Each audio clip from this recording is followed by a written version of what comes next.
DC and Marvel have influenced us all. But what about those small indie companies, or what about the sexy indie companies like Dark Horse and Image? That's what I discuss. The indie comics that influenced me the most on this week's episode of Talking Comics.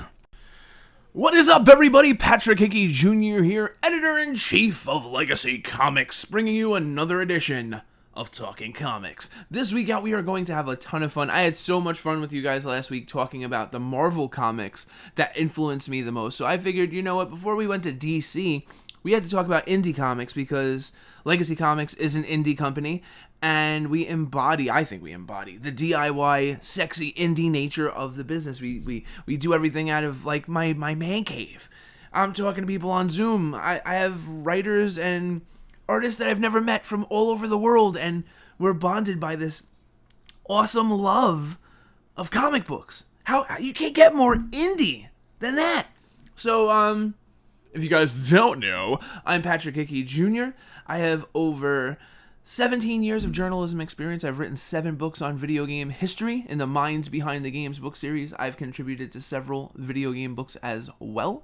I am a journalist for over 17 years, former NBC editor, lead video games writer for Examiner.com, the former Examiner.com. I am currently the editor-in-chief of ReviewFix.com and a senior writer at Old School Gamer magazine.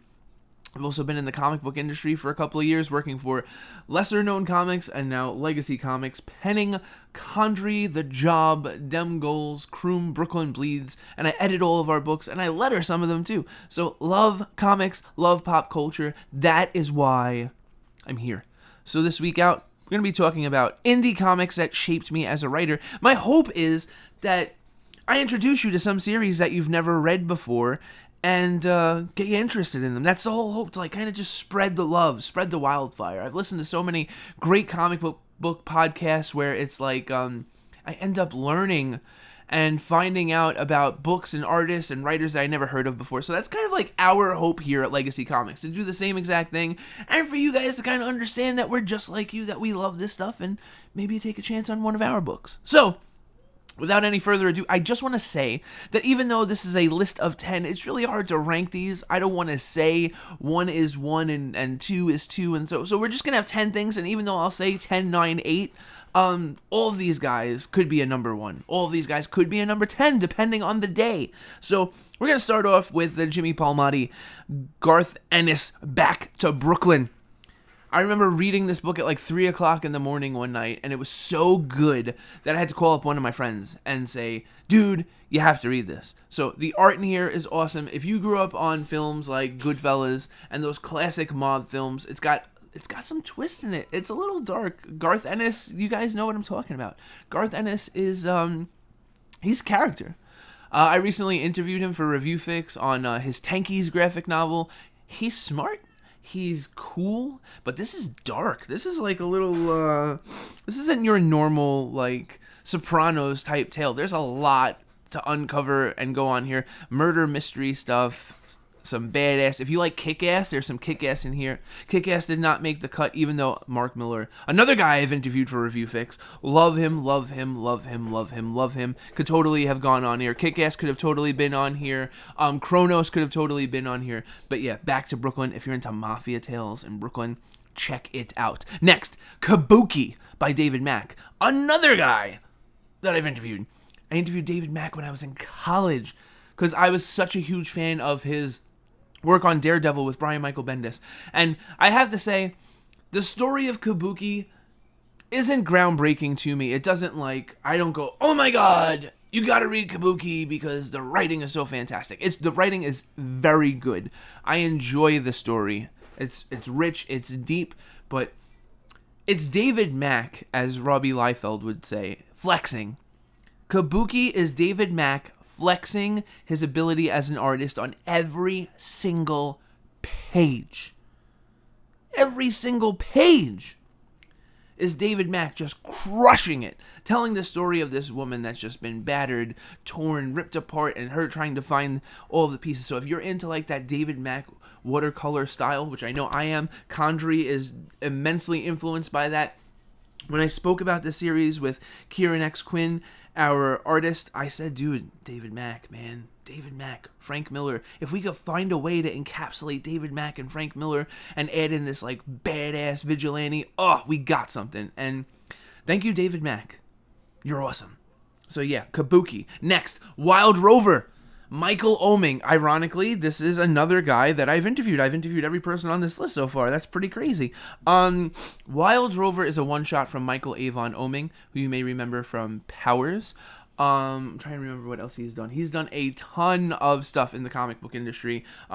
He's one of those guys that chills with Brian Michael Bendis and David Mack. He's super talented as a writer. He's super talented as an artist. Wild Rover is a type of one-shot that will make someone a comic book fan. It's about addiction. It's about a man who is trying to fight his urge to drink alcohol. It's him coming to grips with how he lost his mother. His mother lost her battle to alcoholism. It's not a very long one-shot, but it's long enough to the fact that, like, when I speak to Michael Oeming from time to time, send him an email, he was kind enough to give me some feedback on Conjury, and I'm like, I want another piece of this series. This series needs to continue in some way or another. So Wild Rover, it's based on like that Irish pub song, and man, it is dark, it is deep, it is sexy, it's so much fun, but it'll hit you hard and it'll get you to think. So again, anyone that ever thought that comic books were for little kids, let them read Wild Rover. I actually teach it in one of my literature courses when we're talking about truth and addiction and things like that. It's perfect. It's awesome. Check it out. Wild Rover. Next, Johnny the Suicidal Maniac. Have you guys ever read this one before? Man. All I'm going to say is Google it. Look at some pictures of it. The first time I read it, I thought it was overtly simplistic. And then there was certain stories within, like, I got a collection of Johnny the Suicidal Maniac. And, there was parts in here that literally scared me. That I'm like, Johnny is absolutely suicidal, and he's absolutely maniac. The art is fantastic. If you guys have never experienced Joan Vasquez, Johnny the Homicidal Maniac will absolutely blow your mind. Is it suicidal or homicidal? Is it genocidal? I feel like I'm delivering like an ECW promo. No, it's gonna drive me crazy now. No, it's homicidal. It's got to be homicidal. Because I don't think Johnny is suicidal in this. He's homicidal maniac. He's a killer. But yeah, again, it's like almost like it feels like a comic strip at times, but it's got so much more depth. And again, Joan Vasquez. Super. It's different. That's right. That's the best way that I could describe it. It's different. It's dark. I love the color palette, the choices in the color palette. It looks almost something like you would see on Newgrounds in the late 90s, early 2000s, like a Flash game, but like in comic book form. Characters' eyes are just, they're, again, overtly simple, but so telling. You look in these characters' eyes and you're just like, yeah. So, check that one out. Another one, The Darkness. OMG, The Darkness. Not only is The Darkness one of the most underrated games on the Xbox 360 and PS3, the sequel's solid, but the first one is underrated. It's super special. But man, when you're talking about comics that didn't get their due, you've got basically what would happen if you mix like Goodfellas and Venom. That's basically The Darkness. So anyone that loves comics, I've always said, like, if you like mob films and you love Venom, The Darkness is just, it's totally in that vein. It's something super special, and you've gotta check it out. So, moving on. I didn't give too much time to The Darkness. I'm sorry, but I don't want to spoil a lot of it. So, the next one. So it's one that many of you guys probably have never read before. Punk Rock and Trailer Parks by John Backdorf. This is like That 70s Show in comic book form. It's about like the Cleveland area and the punk scene in the 70s and 80s. There's a lot of drugs and sex and fighting, but it's in like black and white, and it has crumb influences. Really great. Interviewed John Backdorf for ReviewFix.com, and I actually had a great moment with him during the interview. I asked him if there was anything else that he was working on, and then he let me know all about My Friend Dahmer. And you guys know, if you know your comic books, My Friend Dahmer is a comic that absolutely affected a ton of people. So if you like My Friend Dahmer, you will love this book. You will love Punk Rock and Trailer Park. So again, it's just about a bunch of geeky guys finding themselves discovering music, discovering women, just chilling, having fun. It's great. It's what comic books are all about. So, whew, we kind of buzzed through. We got 4 left. Resident Alien from Dark Horse Comics. Peter Hogan is easily one of my favorite writers of all time. Peter Hogan is absolutely something special. If you've watched the sci-fi show, it's a lot of fun. The book is 1,000 times better. All of the books are 1,000 times better. There's a whole bunch of them. There's a new series, a new volume that's out now. Dark Horse is pushing it big time, and Peter is showing zero signs of slowing down. So, without giving too much away, Resident Alien is about an alien that crash lands on Earth and basically has to discover himself. He's trying to fix his aircraft, and he has this uncanny ability where he can have like a huge majority of people, like 99% of people, see him in whichever way he wants. So he adopts the persona of an aging retired doctor in this small sleepy town, and stuff starts to happen in this small town, and all of a sudden Harry Vanderspiegel, the name that he adopts, that's his name, can't be the sleepy retired doctor anymore, and he's got to interact with people in the town. And let me just tell you, this again is another book that I use to teach at Kingsborough Community College. It's that good. It's literature. It's about humanity. It's about people. It's about love. It's about loss. It's about adaptation. Peter Hogan crushes it. Crushes it. If you love different types of comics that aren't about superheroes, I first would suggest The Walking Dead, because, I mean, Kirkman. I mean, come on, The Walking Dead. But this is another one of them. And if you guys have noticed, pretty much all of the books I've mentioned so far don't have anything to do with superheroes. These are the types of stuff that I like to read. These are the things that like have influenced me the most as a writer. So yeah, Resident Alien, another amazing book that really isn't too much about superheroes. Sam and Twitch, the Brian Michael Bendis Sam and Twitch. If you like hard-boiled crime noir, then I would tell you to read Frank Miller. But after you've exhausted yourself of all of like Sin City and all of the really good like Ronin and stuff like that, I would absolutely after that suggest Sam and Twitch by Brian Michael Bendis. These are 2 characters from the Spawn series that totally deservedly deserve their own spin-off. These 2 are amazing together. They work fantastic together. They're a crime-fighting duo that they've got a lot of staying power. They're 2 very different characters that have this affinity for one another, like this bro friendship, this hardcore friendship that they'll do anything for one another, and they get themselves into some pretty wacky and scary situations. So it's earlier Bendis, but man, is it damn good Bendis. And is there any such thing as bad Bendis? But anyway, that's Sam and Twitch. Next, The Creep. Okay, Jonathan Case, John Arcudi. The Creep, from the first page, will rock you. Something happens in the first page of The Creep that will make you go, what? That's the way they started? What the hell is going on here? And then you get engrossed in, again, a hard-boiled noir crime story about a man who is a private detective that is just one of a kind. He suffers from gigantism, and he's got a crazy backstory, and he's just trying to find out the truth. If any of you guys kind of peaked in high school and you're struggling to find yourself in your 20s and 30s, you will totally connect with Axel, the main character. Man, the sequentials in this book are fantastic. I was originally attracted to it by the really weird and different Frank Miller variant cover.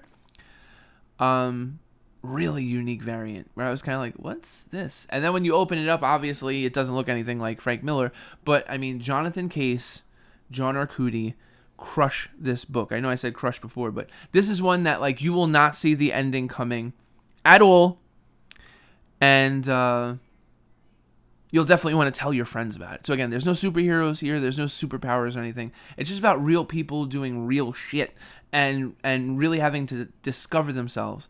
Again, this is another book I teach in my college English composition courses because it's so powerful, and it kind of breaks the stereotype to many people that comics are for little kids. That there's nothing about this that's for little kids, like many of these stories, you know.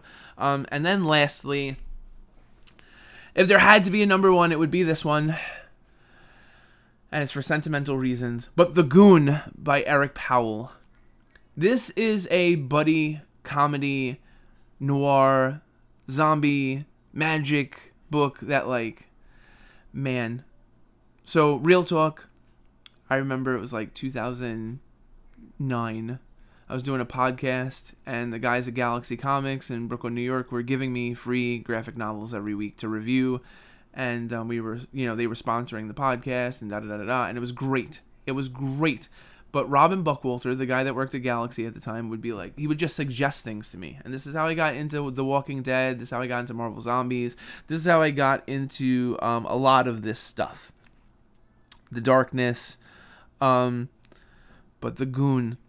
Man, when you want to talk about a character that has just been through so much. If you love Daredevil and the inner turmoil that Matt Murdock faces, you will love The Goon. The Goon's not a pretty guy, and he just wants to be loved, but he will break every single person's face in the room. And Frankie, his sidekick, has no problem stabbing people in the eye and getting himself into trouble that he can't get himself out of. Then you've got, like, wizards and witches and just bad people always, like, getting in their way. They've had crossovers with Adult Swim Metalocalypse people. I'm pretty sure he's had a crossover with Hellboy as well. I've read so many of these books. It turned me on to Eric Powell's Chimichanga, which I enjoyed. I thought it should have been around a little bit longer. Eric Powell, to me, is one of the best writer-artists in the world today. Doesn't get nearly as much love as he deserves. I would love to see more Goon. Eric Powell, if you're listening, we need more Goon. So again, it's got kind of like this 1940s, 1950s rustic animated style, like old school Disney, but it's in like a dilapidated, like kind of Fallout apocalypse-ridden town, and there are zombies and people mutated and all this stuff, but it's so... You wouldn't think a book like this is relatable, but it is. If you've ever been called ugly in your life, if you've ever been like too strong for your own good or bigger than everyone else and felt like an outsider, this is a book that will warm you up inside, but at the same time, man, it is action-packed. The sequentials, the fights in this book are so much fun. And we're talking about this before, like great comic books are about suspending disbelief. The Goon invites you into a world that you simply do not want to leave. So, if you're an up-and-coming comic book writer, if you're someone that wants to write comics and you can't draw like me, read great stuff every single day. The Goon is great stuff that you should be reading. I mean, I'm pretty sure I have like at least like 12 or 13 like trade paperbacks of The Goon. And I've been a little bit off the wagon because I've been doing too much of my own writing. I need to do a little bit too much reading as well because real writers read a ton. But, man, I cannot wait to get back on the Eric Powell, train. I love his stuff. It is so good. So anyway, those are our 10 books. If you guys jumped in later, if you're skipping around, we mentioned Back to Brooklyn, Kabuki, Wild Rover, Johnny the Homicidal Maniac, The Darkness, Punk Rock and Trailer Parks, Resident Alien, Sam and Twitch, The Creep, and The Goon. So that was this week of Talking Comics. Guys, thank you so much for tuning in. Make sure to do us a favor, share the link with your friends, leave us a review somewhere, message us on Facebook and Instagram at legacy_comics. We are here. We're not going anywhere. We love telling stories, and we love sharing what makes comic books so special to us. So, until next time, keep reading.